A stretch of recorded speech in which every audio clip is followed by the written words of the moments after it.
Hi, I'm Scott Rawls, viola professor at UNCG, and in this video I'd like to speak with you about the left hand, how the left hand approaches the instrument, and really maybe more specifically how we help the little finger, the fourth finger, be an equal player, how we develop the same sort of confidence in the fourth finger that I think build a lot more naturally with the first, second, and third fingers. I want to start by showing you how I think about the hand as a unit. Often I'll refer to the left hand and the way it approaches the instrument just as the framework. What I really mean by that is how the first and fourth fingers, how they outline that framework. So I'm always thinking about, never thinking about how one finger is placed. It's always a matter of how that finger is operating within the larger context of the unit, the framework of the left hand. So for instance, if I play just first and fourth fingers, perfect fourths is the interval on all four strings, well, watch in particular, watch my fourth finger.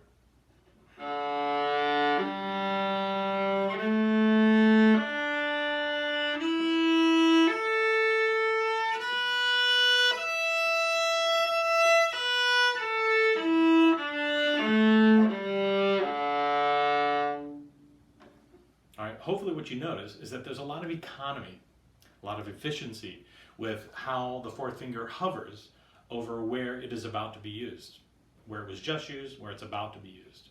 Again, what I see a lot in younger players, well, first of all, it's usually looking to avoid the use of the fourth finger at all, at any opportunity. But I often see a fourth finger that rests out here in left field somewhere.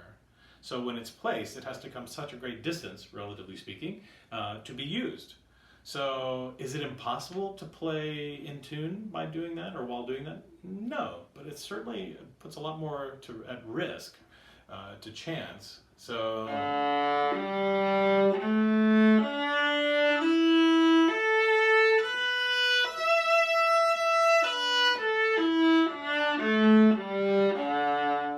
yeah, it's not a good idea, is it? So let's dive a little bit further into this idea of how we can consider the framework, and actually all four fingers, how it operates in this unit. So watch what I will show you now.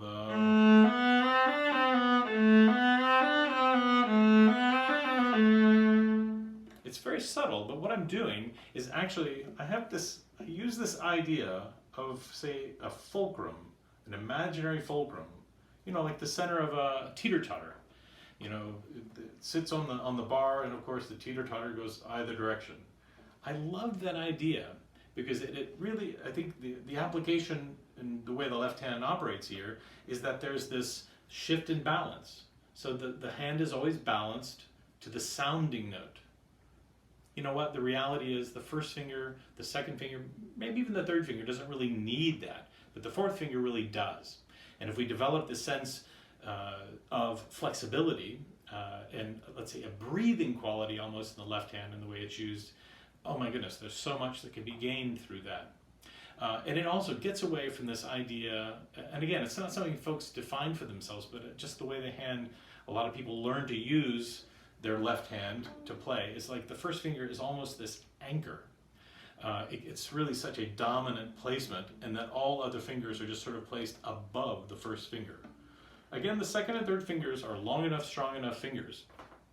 Maybe they can get away with that. Maybe they can operate satisfactorily. But the fourth finger just cannot.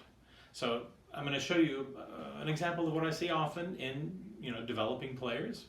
I don't have to even play it because you can see what the issue would be. If I play dominant first finger, anchor-like first finger, second, third, and fourth, you can see that all bend in the finger is disappeared. In fact, it's just a straight finger here. There's no flexibility. If I want to vibrate with that sort of placement, well, wish me luck. It's not going to happen very naturally, very easily. There's not going to be much range and difference, certainly.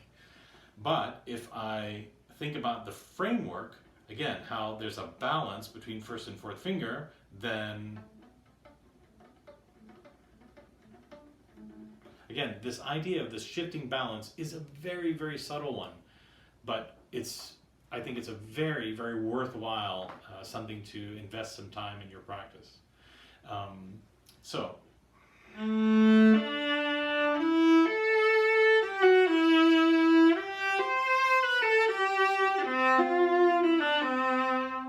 fact, one of my favorite warm-ups is after I've tuned up and just playing long strokes. I'm always warming up by letting my ear lead me through my warm-up, making sounds, as I mentioned in another video, intentional sounds, never just reacting to what might be happening without really thinking about it.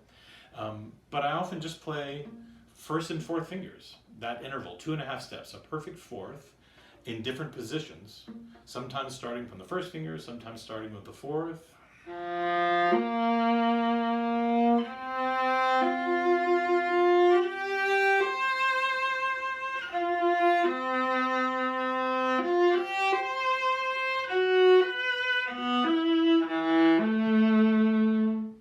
Beyond that, I would say you could extend that fourth finger another half step. I shouldn't use the word extend because it's not an extension, it's just a whole tone pattern. So.